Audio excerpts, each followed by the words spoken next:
Good morning बच्चों। Class 10 chemistry का आपको मेटल एंड नॉन मेटल धातु व धातु चैप्टर पढ़ाया जा रहा था, जिसमें हमने टॉपिक शुरू किया था धातु कर्म। तो धातु कर्म को हमने कहा था कुछ स्टेप में बांट लेते हैं। जैसे देखो, पहला हमने कहा था अयस्क का पीसना, ये क्रिया हो गई थी। दूसरा था सांद्रण, तीसरा था निष्कर्षण और फिर स्टेप था शोधन। ठीक, तो इतने चरण ही होते हैं, जिसमें सांद्रण में आपके 3 मेथड हमने बताया।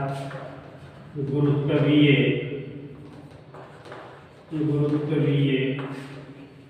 पृथक्करण विधि, गुरुत्वीय पृथक्करण विधि। सेकेंड था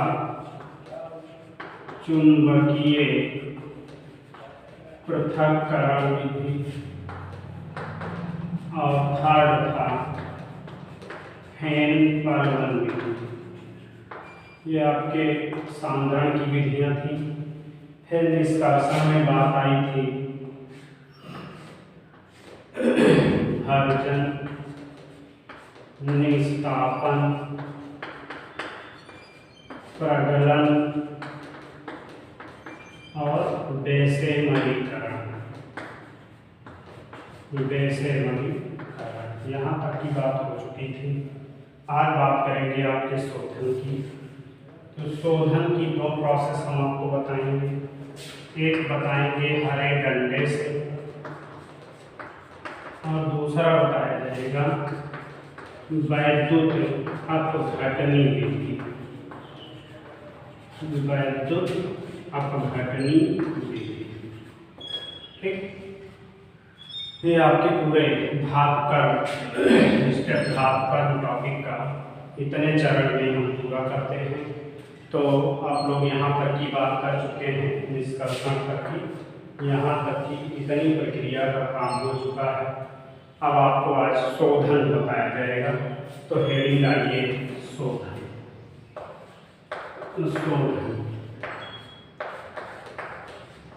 प्यूरिफिकेशन शोधन की विधि है। तो शोधन में आपको पहला स्टेप क्या है, हरे लकड़ी के डंडे से। ठीक, पूर्ण रूप से हरा नहीं होता है, आधा सूखा होता है। तो एक पॉइंट क्या है, हरे डंडे से। इसमें करते क्या है आपको बताएं। जब आप प्रगलन क्रिया कर चुके होते हैं तो प्रगलन क्रिया के फलस्वरूप मेल्ट अवस्था में, यानी कि पिघली हुई धातु आपको मिलती है। पिघली हुई धातु को एक पैन में, एक कढ़ाई में उड़ेल लेते हैं।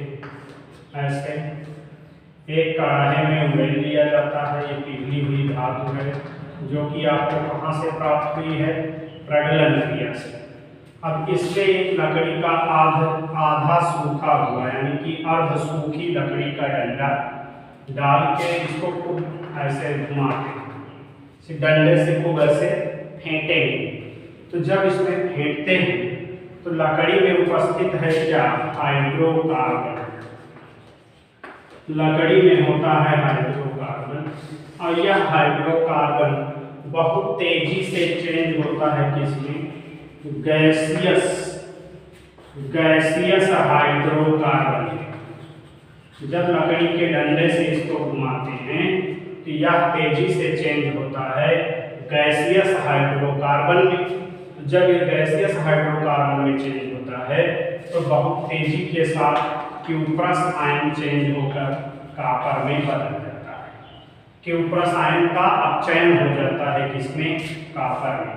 यहाँ देखो ऑक्सीडेशन नंबर 2 है, यहाँ 0 है, यहाँ हो रहा है रिडक्शन, अपचयन। तो आप कहेंगे कि इस विधि में प्रगलन से प्राप्त गलित धातु को एक पैन में उड़ेलकर अर्ध सूखे लकड़ी के डंडे से इसको हिलाते हैं, फेंटते हैं। जिसके फलस्वरूप क्या होता है, क्यूप्रस आयन धीरे धीरे कॉपर में अपचयित हो जाता है और फिर क्या होता है कि इस तरीके से कॉपर की प्राप्ति हो जाती है। ठीक, अब देखो वैद्युत अपघटनी विधि में क्या करते हैं। वैद्युत अपघटनी विधि में क्या करते हैं, सेकंड पॉइंट हेडिंग बनाइए, वैद्युत अपघटनी विधि, बी पॉइंट, वैद्युत अपघटनी विधि, वैद्युत अपघटनी विधि। ठीक, इसका एक डायग्राम है, उसको ड्रा कर रहे हैं, उसको आप लोग देखिए।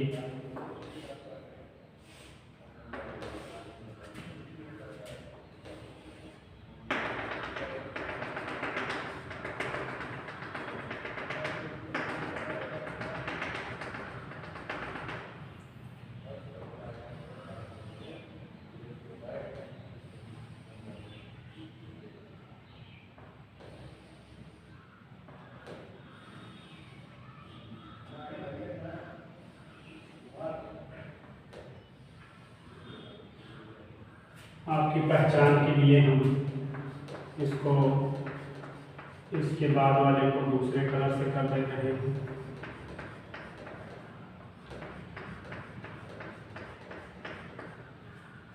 बताया रहे हैं दूसरा कलर लगा दिया जा रहा है।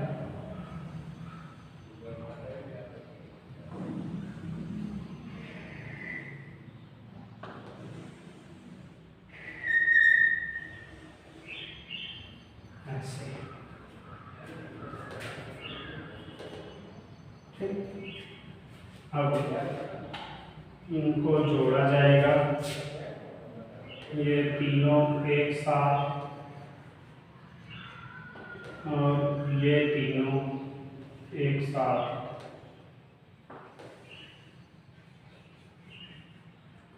मोटा वाला है, ये एनोड है, पतला वाला है, ये कैथोड है। इसमें ये बताया जाता है कि जो आपका मोटा वाला है उसको एनोड बोलते हैं, और एनोड जो होता है ये अशुद्ध कॉपर है, अशुद्ध कॉपर, और ये कैथोड है, इसको बोलेंगे शुद्ध कॉपर। इसमें ध्यान दीजिए, इसके नीचे हम ये देखिए बिखरा हो रहा है, इसको भी ध्यान दीजिएगा, इसको एनोड, एनोड मड बोलते हैं, अशुद्धि है।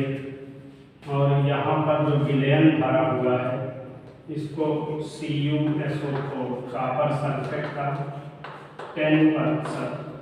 10% कॉपर सल्फेट का विलयन देते हैं। ठीक, अब देखिए इसमें प्रोसेस क्या होती है, वैद्युत अपघटनी विधि में प्रोसेस क्या होती है। तो इसमें देखो सर्वप्रथम एक लोहे का टैंक होता है जिसमें 10% कॉपर सल्फेट का विलयन भर देते हैं और शुद्ध कॉपर की बनी कैथोड, देखो निगेटिव चार्ज वाला, और अशुद्ध कॉपर की बनी एनोड यानी कि पॉजिटिव चार्ज वाला, 2 इलेक्ट्रोड डालते हैं। शुद्ध कॉपर का एनोड, देखो सॉरी, शुद्ध कॉपर का ये क्या है आपका कैथोड, और ये क्या है आपका एनोड। तो एनोड पॉजिटिव है, एनोड अशुद्ध है, अशुद्ध कॉपर की एनोड और शुद्ध कॉपर की कैथोड डालते हैं। इसमें विद्युत धारा प्रवाहित करते हैं।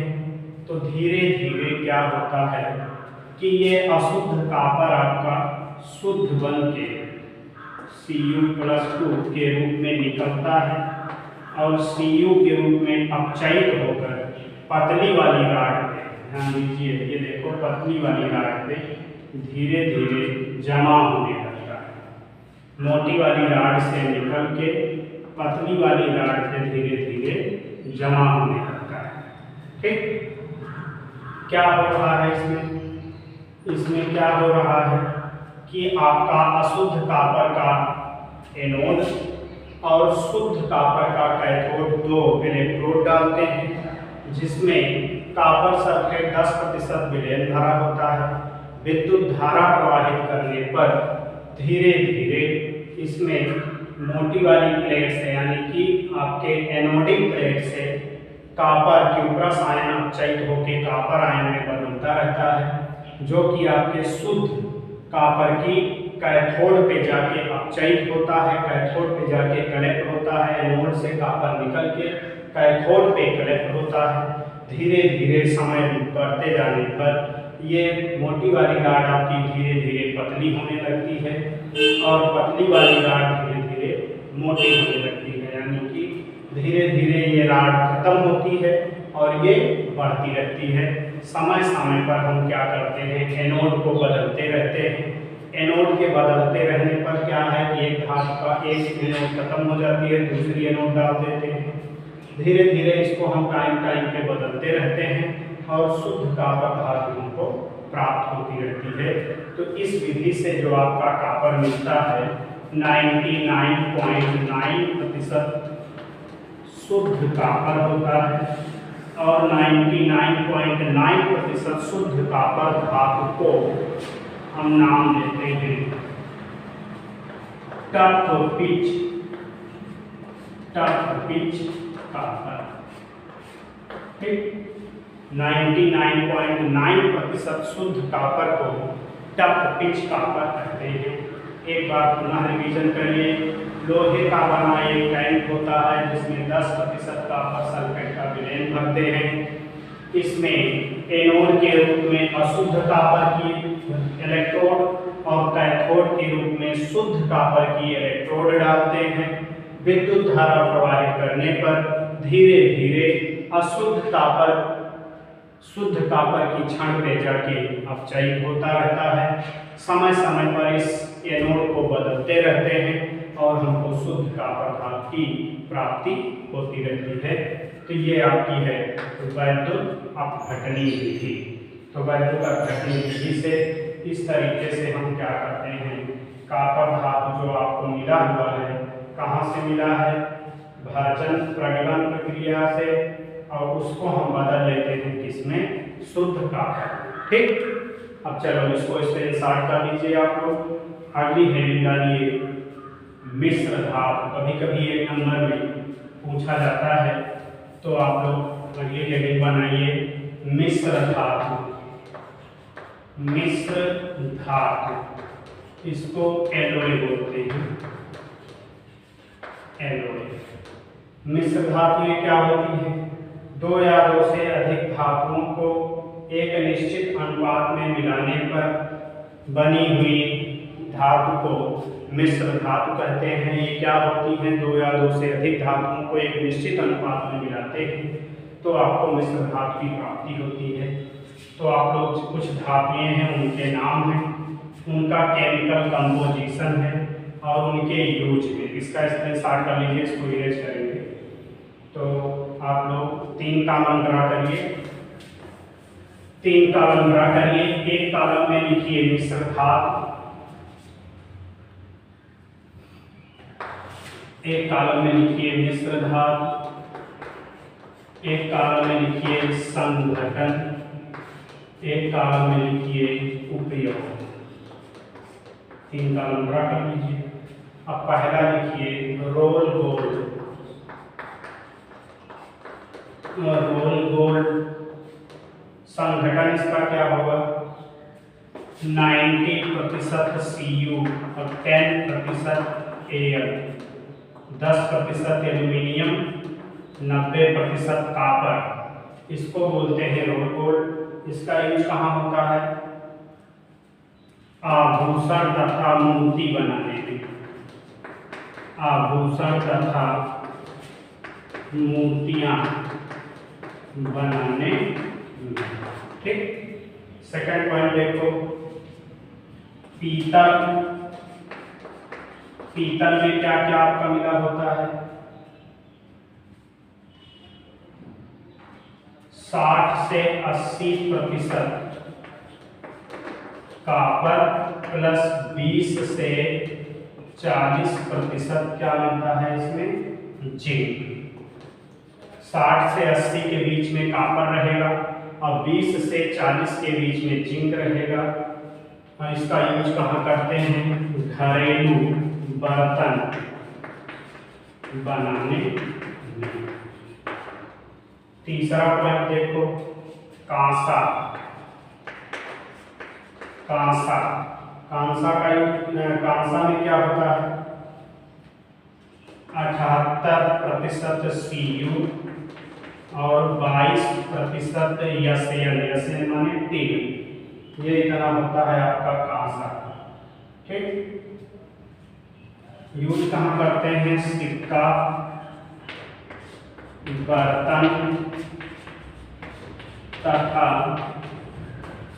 जहाज के नोदक बनाने में। ठीक, कांसा के बाद डच मेटल।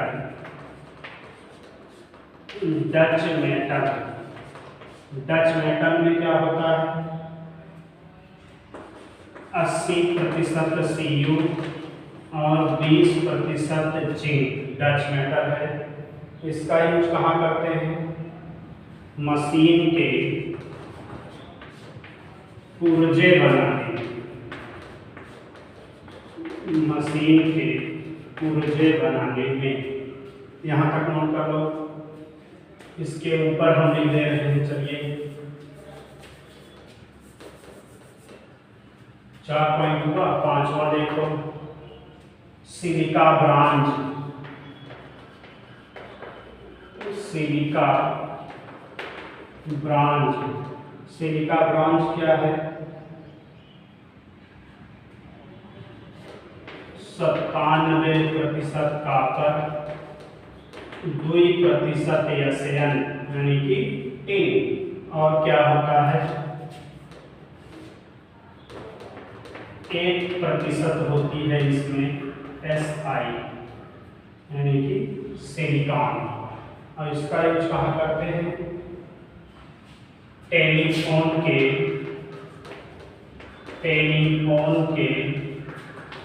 तार बनाने में। टेलीफोन के तार बनाने में। एक पॉइंट और है, point number 6, Monal metal. Monal metal में क्या होगा, 28% कॉपर, 2% Fe और क्या होता है, 70% निकिल। 70% निकिल। यहाँ पर निकिल का परसेंटेज ज़्यादा है और इसका यूज करते हैं मूर्तियाँ बनाने में।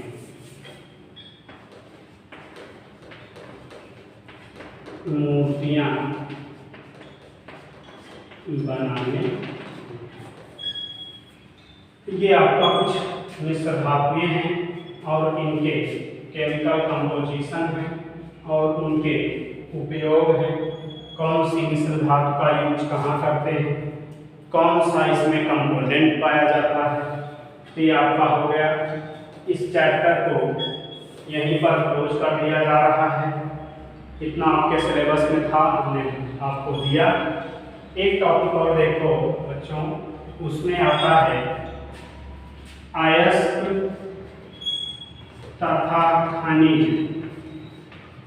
अयस्क तथा खनिज में अंतर, या खनिज तथा अयस्क में अंतर, ये वाला जो टॉपिक है इसको आप लोग स्वयं पढ़ते हुए आ रहे हैं काफ़ी दिनों से। 7th में, 8th में, 9th में हर जगह था खनिज और अयस्क में अंतर।